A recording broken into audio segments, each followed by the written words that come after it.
What's up, YouTube? I'm Robert, and I'm also a veteran. And years ago, when this jacket fit a lot better, I got struck by lightning. Let's set the stage a little bit. 17-year-old me decided to join the Army, and that blue cord on my shoulder, that means I was in the infantry. I basically joined the Army because I wanted to drink beer and blow stuff up for a while before I started college, which I also didn't have any money for. I ended up volunteering to go to Bosnia with another unit, and we were the quick reactionary force for anything that happened in the American sector. Realistically, that means we went on patrol and guarded the runway in these wooden towers. That's Jerzak. He was on guard with me the night that this all went down. Seems like yesterday and a lifetime at the same time. Ooh, there it is. Aha. This is what we're looking for. This is the article for The Talon, which was the newspaper for the IFOR mission in Bosnia. And let's see what they have to say here. One of the worst storms of the year rolled through the mountains and poured into the Tuzla Valley, recently hammering Eagle Base with lightning. The super abbreviated version of me getting struck by lightning goes something like this. There was a huge lightning storm. Me and my buddy Jerzak, we were out there screwing around doing things that we probably weren't supposed to be doing, like taking Vietnam-style pictures and starting a fire because we needed to keep warm. Anyways, this thing's gone off like crazy. We start having a conversation about how we're not going to get any sleep, which we're not supposed to be doing. The next thing I know, I get hit by a wall of electricity. And it's kind of like in the movies when a nuclear bomb goes off and you see that wave just like taking everything down. It felt like that hit me. And I heard all this screaming. And before I was in the military, I was an electrician. So I knew that 0.1 amp stops your heart. I kept telling myself, 0.1 amp stops your heart, 0.1 amp stops your heart. And I kept thinking, well, I guess I'm gonna meet my maker. This is how you find out what happens after life. And I was hearing that screaming get louder and louder and louder as I'm having this dialogue with myself. And at one point I realized that the screaming was me. About that time I stopped and I looked up and my buddy Jerzak was crawling on his elbows and he's like, "Schumacher, are you all right?" And right about then, instead of saying, "Yes, I'm okay," I decided to quote Pulp Fiction right about when the person who overdosed got hit with Narcan and comes back.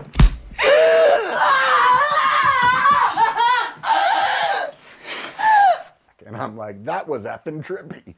And then my buddy Jerzak proceeded to cuss me out because he didn't think it was funny that I was making jokes when we could be dead. Nonetheless, this is the deal.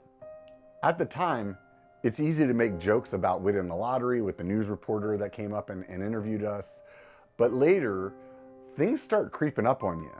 And anxiety starts building. And something that you thought you were just able to walk away from starts to become something that isn't pleasant.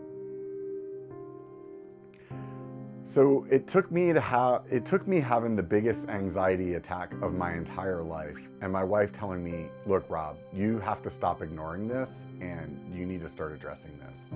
And I went to the VA and I started the process, and that's how I became a disabled veteran. When I was in the Army, I was in the infantry. That's what this blue cord's for. And kind of the way that things operated was you shut the F up and you drive on. And if you don't do that, you're broke. So you don't say anything and you just suck it up and you move forward because everybody else is doing the same thing. So when you get out, you still have that mentality. And it really took a lot for me to get to the point that I could ask for help or that I could say something was wrong. It was that process of going to the VA and working with other veterans that may not have had the exact same experience, but could relate with me with the way that they felt. And what I learned was I really want to be able to share that with a bunch of guys that had the same shut the F up and drive on mentality as me that could get some help out of it. Somehow that gets us to today.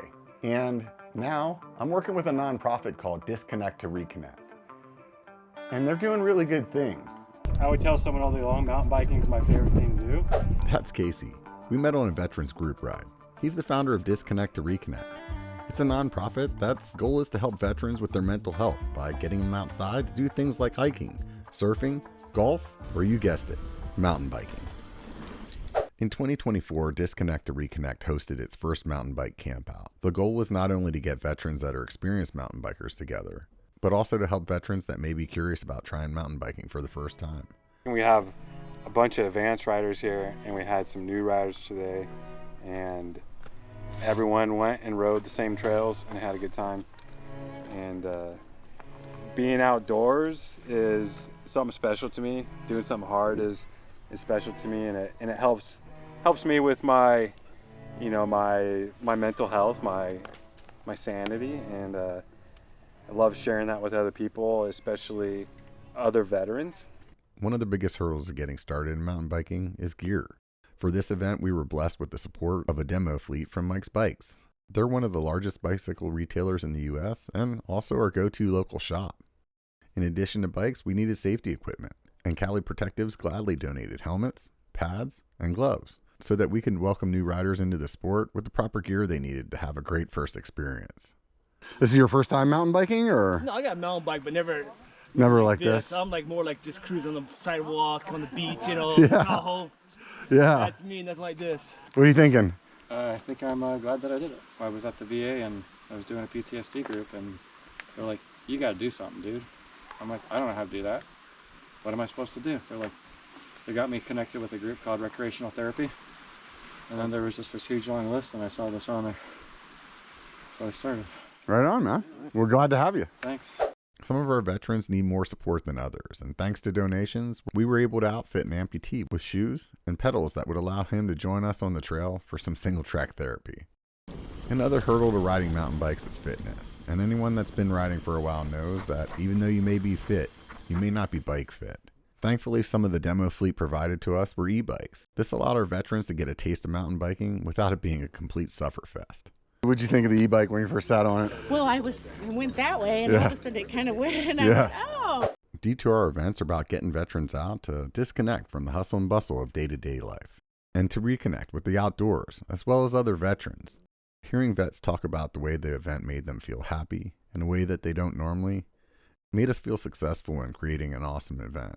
However, more than that, it inspired us to enable other veterans to have a similar experience. It's just super awesome to see that the idea of putting this group together can turn into something like this, and I hope everyone gets something out of it, and we can continue doing things like this and get other people into mountain biking or other people into camping. And some people didn't have gear, and so they don't want to go do it, but if we can provide that for them, then they don't really have an excuse. Disconnect to Reconnect started a fundraiser to purchase several e-bikes, one in each size, so we can keep impacting veterans' lives at future events like this one or during our monthly second Saturday group rides. And a big thing is mental health. And we all have gone through different battles, and we all have friends, close friends, that have committed suicide, and that bugged me.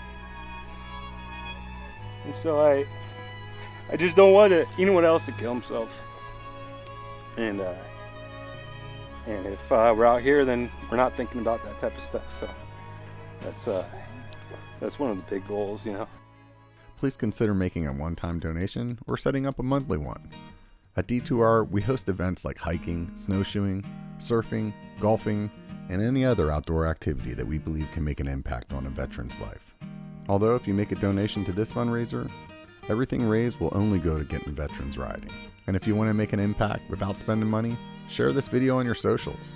It really helps. And remember, even if you aren't a veteran, you can join us every second Saturday for a ride and see for yourself what it's like when we disconnect to reconnect. Kind of nice just to disconnect, like you said, If you're a vet and you're thinking to yourself, that camping trip sounds fun, when's the next one? All of the information is in the d2rvets.com website, and of course, there's links in the video description. You may be familiar with BKXE and Aaron from MTBN Adventures. It's a dream. It's definitely a big dream of trying to get a bunch of people together and getting people here to experience something. Aaron's a Marine Corps veteran, and they'll be hosting D2R at the Everstoke property. That's the mountain bikers resort in the Lost Sierra that they've been building over the last few years. That's living the dream. So mark your calendars for September and swing by the Disconnect to Reconnect site to sign up for the event. It's totally free if you're a veteran. D2R provides the place, the food, some planned rides, and we're planning to partner with Mike's Bikes again for their demo fleet. However, we're expecting this one to be even bigger than last year. So don't forget about our e-bike fundraiser. We really want to be able to impact as many veterans as we can, and for that, we need your help. So here you are. You made it all the way to the end. And I didn't even say anything about subscribing or hitting the thumbs up button. But check this out. I really, really want to see this e-mountain bike fundraiser go somewhere. So if you can help us out, put in a little donation, that would be rad. Otherwise, feel free to come out to the second Saturday rides. Even if you're not a veteran, they're every second Saturday. Come out and ride with us. And those of you that are veterans, not only the mountain biking events are free, all of them. So if you're into golfing, fishing, whatever, snowshoeing, hiking, all those things, they put on these events free of charge to veterans. If you're curious and you're a mountain biker and you're thinking, maybe September sounds like a good time to go to Everstoke, join me out there and I'll see you. And until then, remember, it only takes a bike to be a biker. Get out and be one.